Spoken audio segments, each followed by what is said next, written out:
दशहरा हिंदुओं का एक प्रमुख त्यौहार है। इसे हिंदू धर्म के लोग बहुत धूमधाम से मनाते हैं। इस त्यौहार के कुछ समय बाद दिवाली मनाई जाती है, क्योंकि यही वो समय था जब भगवान श्री राम ने रावण का वध कर अपनी पत्नी और भाई के साथ अपनी नगरी अयोध्या लौटे थे। साथ ही इसी दिन माँ दुर्गा ने महिषासुर का वध किया था। तो आइए जानते हैं इस त्यौहार से जुड़ी कुछ सुनी और अनसुनी कहानियाँ। माँ दुर्गा ने किया था महिषासुर का वध। पौराणिक मान्यताओं में इस त्यौहार को मनाने की पहली वजह यह है कि महिषासुर नामक एक असुर ने ब्रह्मा जी से वरदान प्राप्त कर उत्पात मचाने लगा। उसने स्वर्ग पर भी अधिकार कर लिया था, क्योंकि उसे वरदान था कि कोई देव या दानव उसे नहीं मार सकता।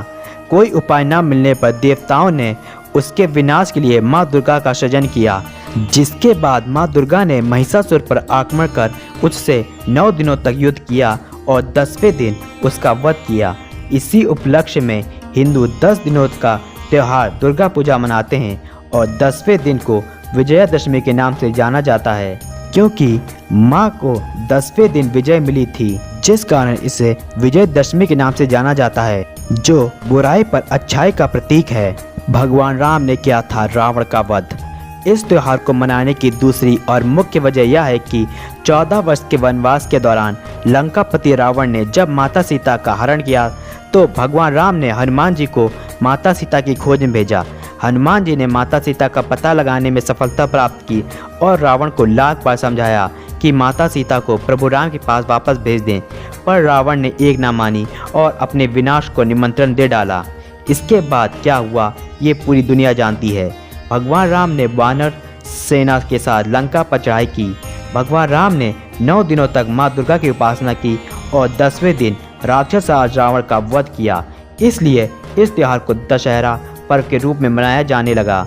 दशहरा का पर्व बुराई पर अच्छाई के रूप में भी मनाते हैं। इस दिन रावण के साथ उसके पुत्र मेघनाथ और भाई कुंभकर्ण के पुतले को फूंका जाता है, क्योंकि उन्होंने रावण का साथ दिया था। दशहरा पर शस्त्र पूजन क्यों? दशहरा बुराई पर अच्छाई और असत्य पर सत्य की जीत का पर्व है। दशहरा के दिन शस्त्र पूजन करने की सदियों पुरानी परंपरा है, पर ऐसा क्यों होता है? दरअसल ऐसा इसलिए किया जाता है क्योंकि इसी दिन माँ दुर्गा ने महिषासुर का और भगवान श्री राम ने रावण का वध किया था। इसलिए इस दिन को शुभ माना जाने लगा। प्राचीन काल में कई राजाओं ने इस दिन युद्ध की शुरुआत की, जिसमें उन्हें विजय मिली, जिस कारण राजा इसी दिन को युद्ध के लिए चुनते, जिससे उन्हें विजय मिले। युद्ध से पहले शस्त्रों की पूजा की जाती थी, जिस कारण दशहरा के अवसर पर शस्त्र पूजन का आरंभ शुरू हो गया। अर्जुन की विराट जीत का गवाह है दशहरा। बहुत कम लोग जानते हैं कि विजयदशमी का संबंध भगवान श्री राम से ही नहीं, बल्कि महाभारत काल की एक विजय गाथा से भी जुड़ा है, जो अर्जुन ने कौरवों पर प्राप्त की थी। महाभारत के विराट पर्व के अनुसार जुए में हारने के बाद पांडव अज्ञातवास काल में विराट नगर में रहने लगे थे। इसी दौरान कीचक वध के बाद सुशर्मा और कौरव सेना ने मिलकर विराट नगर पर हमला कर वहां की गाय चुरा ली, जिसकी रक्षा करने के लिए विराट राजा का पुत्र उत्तर कुमार कौरवों से भिड़ गया, मगर वह कौरवों के आगे टिक ना सका और रणभूमि से भागने लगा। ये देखकर अर्जुन ने अपना बृहनला की वेशभूषा त्याग कर अपना छिपाया हुआ गांडीव निकाला और अकेले ही कौरव सेना का सामना करने लगे। इस युद्ध में कौरवों की तरफ से दुर्योधन, दुशासन, कर्ण, भीष्म पितामह, गुरु द्रोणाचार्य, अश्वत्थामा, कृपाचार्य आदि वीर योद्धा थे। वहीं अर्जुन अकेले थे, परंतु इसके बाद भी अर्जुन ने अकेले ही इस युद्ध में विजय प्राप्त की। इस युद्ध को विराट युद्ध के नाम से जाना जाता है। अयोध्या की प्रजा को बांटा गया था धन। दशहरे से संबंधित एक ऐसी कहानी भी है जिसका किसी युद्ध से कोई लेना देना नहीं है। ये कहानी गुरु और शिष्य की है।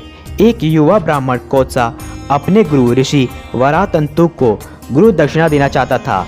वह अपने गुरु को लगातार आग्रह करता कि वह उससे गुरु दक्षिणा मांगे। इस पर ऋषि वरातंतु ने कोत्सा से 1400 लाख सोने के सिक्के मांगे।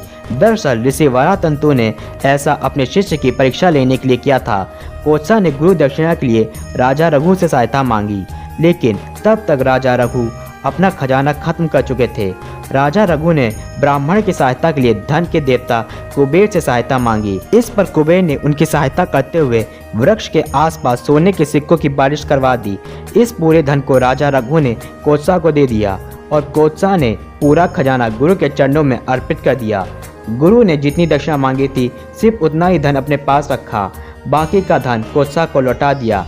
जिसके बाद ब्राह्मण कोत्सा ने बचा हुआ सारा धन अयोध्या की प्रजा में बांट दिया। यही वजह है कि आज भी दशहरे के दिन अपाती वृक्ष के पत्ते बांटे जाते हैं। महाराणा प्रताप ने तोड़ा था अकबर का घमंड। दशहरे के दिन ही महाराणा प्रताप ने अकबर के घमंड को भी चकनाचूर किया था। हल्दी घाटी में नाकाम कोशिश के बाद अकबर ने 1582 में मेवाड़ पर कब्जा करने के लिए पुनः आक्रमण किया। महाराणा प्रताप को बंदी बनाने और मेवाड़ पर कब्जा करने के लिए अकबर ने अपने चाचा सुल्तान खान को भेजा था। विजयदशमी का दिन था। महाराणा प्रताप ने अपनी सेना के 2 टुकड़े कर जंग का बिगुल फूंक दिया था। एक टुकड़े की कमान महाराणा प्रताप ने स्वयं संभाली, वहीं दूसरी टुकड़े की कमान अपने पुत्र अमर सिंह को सौंपी। इस युद्ध में अकबर की मुगल सेना की एक न चली और कुंवर अमर सिंह ने अकबर के चाचा सुल्तान खान को अपने भाले से भेद कर मौत के घाट उतार दिया। वहीं महाराणा प्रताप ने अकबर के सेनापति बहलोल खां को अपनी तलवार की एक ही वार से बहलोल खान और उसके घोड़े के 2 टुकड़े कर दिए, जिसके बाद 36,000 मुगलों ने आत्मसमर्पण कर दिया। यह 19वीं सदी तक का सबसे बड़ा आत्मसमर्पण था।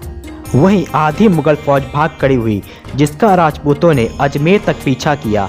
इस युद्ध के बाद महाराणा प्रताप ने गोगुंदा, कुंभलगढ़, बस्सी, चावंड, जावर, मदारिया, मोही और मांडरगढ़ पर अपना अधिकार कर लिया।